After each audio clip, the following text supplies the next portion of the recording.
नमस्कार, मैं आर के सक्सेना, मास्टरमाइंड कोचिंग रीवा मध्य प्रदेश। आप सभी लोगों का सिविल जज और एडीपीओ की इस ऑफलाइन क्लास में बहुत बहुत स्वागत और अभिनंदन करता हूँ। मेरा ये आईपीसी चल रही है इस समय और आईपीसी की क्लास हमारी कौन सी है, 29 क्लास है। और आज जन्माष्टमी भी है, तो जन्माष्टमी की आप सभी को बहुत बहुत शुभकामनाएँ। और आज मैंने बहुत छोटा सा टॉपिक ले रखा है, लेकिन इस टॉपिक से आपके एग्जाम कोई भी लगा एग्जाम हो जहाँ पे आईपीसी आती है, इस टॉपिक से क्वेश्चन आपके बनते हैं। तो हमारा उद्देश्य यह है कि कोई भी ऐसा क्वेश्चन जो इस टॉपिक से आता है वो आपसे गलत ना होने पाए। तो आज हमारा टॉपिक है सिक्का एवं भारतीय सिक्का। तो बहुत सारी धाराएं इस अध्याय में, अध्याय आपका ये 12 है, सिक्का और सरकारी स्टाम्पों से संबंधित अपराध। तो उसमें ये आपकी धारा 230 जो सिक्का और भारतीय सिक्का को प्रभावित करती है, काफ़ी इम्पोर्टेंट है। और इससे क्वेश्चन किस तरह के आते हैं वो आज हम बताने जा रहे हैं। तो आप देखें, आज हमारी बात होगी रुपया पैसा के बारे में, है ना। तो पहले हम देखते हैं धारा 230। ये क्या है, दो परिभाषा देती है, एक तो सिक्का को प्रभावित करती है, दूसरा आपका भारतीय सिक्का को प्रभावित करती है। तो ये धारा ही पूछी गई है कि कौन सी धारा में सिक्का या भारतीय सिक्का को जो परिभाषित किया गया। तो कौन सी धारा है आपकी, 230 धारा है ना, 230 धारा है। चलिए आप दोनों परिभाषा देखते हैं सिक्का की। तो यहाँ पे हम बात सिक्का ही करते हैं, तो ये किसी भी देश की मुद्रा हो सकती है। तो यहाँ पे सिक्का केवल सिक्का प्रभावित किया गया है। तो उसके बारे में देखिए, बहुत ही सिंपल कहा गया है कि सिक्का क्या है, उस समय मतलब जिस समय में कोई सिक्का है उस समय जो है वो उसका क्या होता हो, धन के रूप में जो है वो उपयोग में लाई जा रही है। माने कोई ऐसी धातु जो सिक्का कहलाएगी यदि उस समय जिस समय कोई धातु है वो धन के रूप में उपयोग में लाई जा रही है। और केवल धन के रूप में उपयोग लाए जाने से कोई भी सिक्का जो है वो सिक्का नहीं हो जाता, कोई भी धातु सिक्का नहीं हो जाती।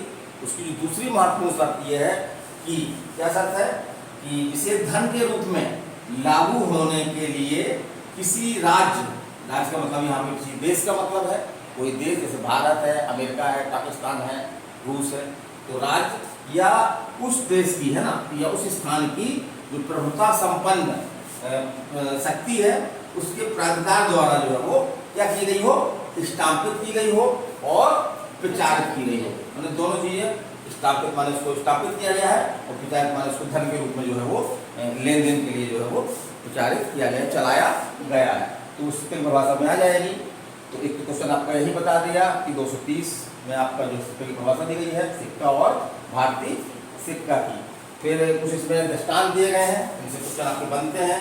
जैसे कोणिया, जब इनका धन के रूप में उपयोग होता है कई जगह पे, लेकिन केवल धन के रूप में उपयोग हो जाने के कारण सिक्का की परिभाषा में नहीं आती है। क्यों नहीं आती है? क्योंकि इसको जो है वो प्रभुता संपन्न शक्ति द्वारा जो है वो स्टाम्पित और प्रचारित नहीं किया गया है। इसी तरह से अस्टाम्पित तांबे के टुकड़े जिनका उपयोग धन के रूप में करते हैं, तो केवल उपयोग करने मात्र से वो सिक्के की परिभाषा में नहीं आ जाते हैं। क्यों नहीं आते हैं? क्योंकि इसको प्रभुता संपन्न शक्ति द्वारा क्या नहीं किया गया है, स्टाम्पित नहीं किया। हमने अस्टाम्पित है, वो क्या है, अस्टाम्पित है। तो तीसरा भी देखते हैं पदक। तो कई ऐसी जगह पे है जहाँ पे पदक का धन के रूप में उपयोग होता है, धन के रूप में लेन देन में उपयोग होता है, लेकिन ये सिक्के की परिभाषा में नहीं आते। क्यों नहीं आते? क्योंकि सरकार ने जो है वो पदक जो है वो धन के रूप में लेन देन के लिए जारी नहीं किए हैं। फिर हम देखते हैं कंपनी रुपया। तो जब हमारा भारत ब्रिटेन के अधीन था तो हमारे यहाँ शासन कौन करता था, ब्रिटिश कंपनी करती थी। तो ब्रिटिश कंपनी के बाद शासन कौन करने लगा, ब्रिटिश देश करने लगा। ब्रिटिश सरकार ने अपना शासन ले लिया हमारे भारत में। तो जो ब्रिटिश कंपनी द्वारा जो है वो सिक्के जारी किए गए थे, तो वो उनका नाम क्या था, कंपनी रुपया। उनका हो जाता था कंपनी रुपया हो जाता था। तो वो भारतीय सिक्के माने जाएंगे, लेकिन उनका प्रयोग नहीं हो रहा है, लेकिन पहले उनका प्रयोग होता था। इसी तरह से एक आपका है फर्रुखाबादी रुपया, है ना। तो ये भारतीय सिक्का है ना, क्योंकि इसका जो है वो पहले इस समय ये जारी किए गए थे, उस समय धन के रूप में उपयोग में ले आते थे और भारत सरकार के अधीन जो है वो इनको स्टाम्पित और प्रचारित किया गया था। अब ये बात अलग है कि वर्तमान में फर्रुखाबादी रुपया जो है वो नहीं चल रहा है। जैसे कि हम और देख लें, जैसे कि अभी हाल में ही कुछ वर्षों पहले जो है वो भारत में चलने वाले 500, 1000 के नोटों को जो है वो सरकार द्वारा जो है वो मार्केट से हटा लिया गया। लेकिन अगर हम इस परिभाषा के अर्थ में देखें तो वो क्या कहलाएंगे, भारतीय सिक्का कहलाएंगे, भारतीय सिक्का जो है वो कहलाएंगे। तो भारतीय सिक्का हम दिखाना चाह रहे हैं आपको, जैसे कि ये आपका जो है वो, ये आपका, इसको तो हम कोई परेशान नहीं होंगे, इसमें धातु शब्द का उपयोग किया गया है, धातु, तो ये तो धातु है आपकी, है ना। लेकिन परेशान हम कब होंगे, जब हमको कोई ऐसा दिखा देगा, है ना, ये, तो यहाँ पे हम अपनी बुद्धि का जो है वो उपयोग, बुद्धि का उपयोग जो है वो करना शुरू कर देंगे शुरू ना, कि भाई ये धातु थोड़ी है, क्या है ये, कागज है, ये धातु नहीं है।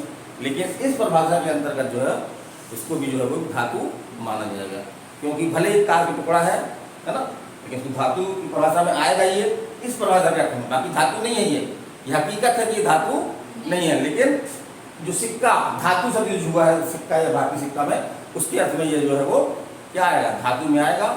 और इसका धन के रूप में उपयोग होता है, किसी को हम 500 रुपये दे दें तो हम बहुत सारा सामान दे सकता हूँ, दे सकते हो ना।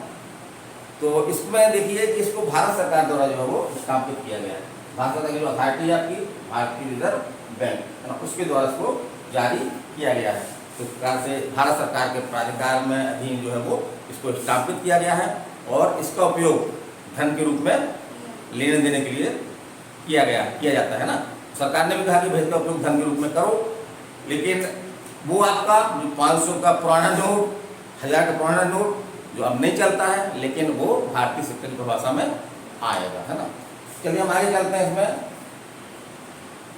तो अब हम आगे चलते हैं, अब हमने क्या बात की, सिक्का की बात की, तो हमने ये बताया कि इसमें कौन से सिक्का है, कौन सा सिक्का नहीं है, कौन से भारतीय सिक्का है।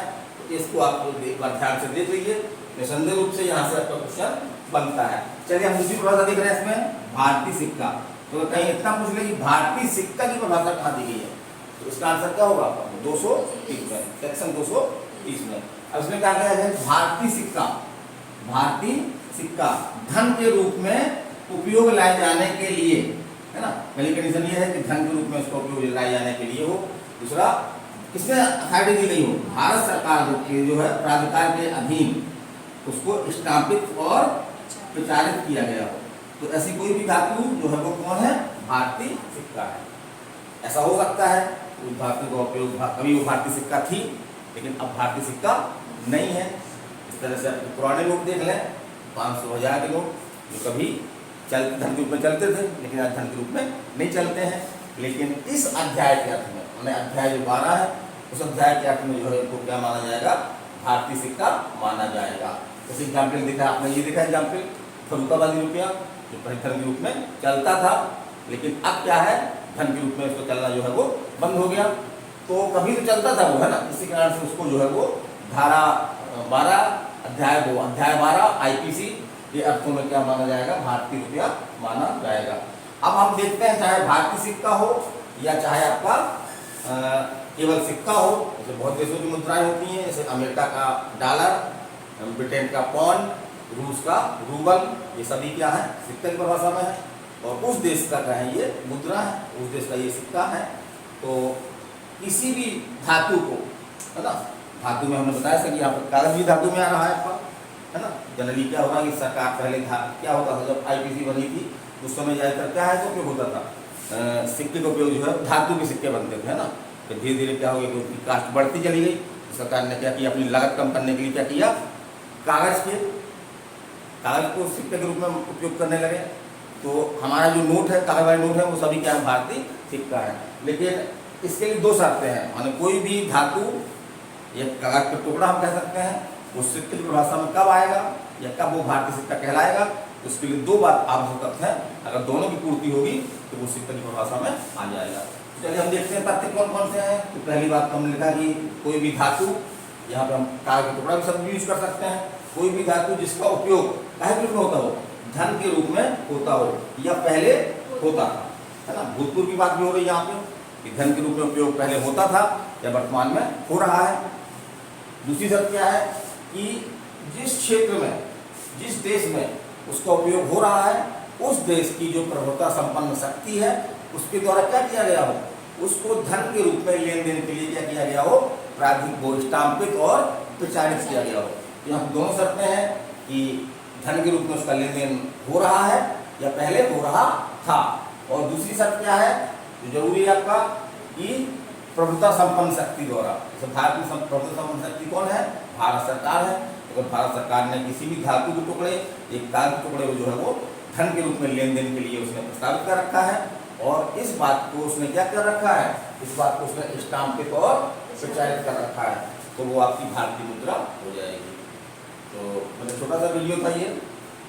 आज ज़्यादा पढ़ाने के मूड में नहीं था, बच्चे भागने के मूड में है। आज जन्माष्टमी है ना, तो जाके कुछ झांकी वाकी सजाने वाले हैं कुछ, है ना। यद्यपि कान्हा का जन्म तो कब होगा? रात के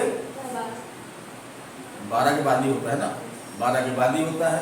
लेकिन व्रत तो नहीं कोई आप लोगों से हुई है, कोई व्रत नहीं, अच्छी बात है। व्रत रह करके भगवान को धमकी देने की जरूरत नहीं है। और जिस दिन कोई व्रत रह लेता है तो उसको अपने आप इस तरह की फीलिंग होती है कि आज तुम्हारा व्रत है, बहुत कष्ट हो रहा हमको, हमने कुछ खाया नहीं है। वो भले लोग, हम लोग के संग में ऐसा होता कई बार कि सुबह खाना नहीं खा पाए, कई बार ऐसी परिस्थितियाँ बनती, काम इस तरह से फंस जाते हैं कि खाना खाने का टाइम नहीं मिलता है। लेकिन वो पीड़ा नहीं होती जो व्रत होने के बाद होती है ना। व्रत आदमी को तो सुबह से ही लगने लगता है, उठते समय कि आज तुम्हारा व्रत है, नहीं तो हम ये चीज़ खा लेते, ये चीज़ खा लेते। वो भले से कुछ ना मिले, वो दोपहर के 2 बजे 3 बजे तक रहा है, तो उतना कष्ट नहीं होगा, इतना कष्ट उसको व्रत रहने पर होता है। चलिए अगले हमारा महत्वपूर्ण टॉपिक होगा IPC का। तो आपको वीडियो कैसा लगा? कुछ सिंपल भाषा में पढ़ाने का मैं प्रयास कर रहा हूँ। और चलिए विदाई लेता हूँ, नमस्कार, धन्यवाद। और जन्माष्टमी की आपको बहुत बहुत बधाई एवं शुभकामनाएं।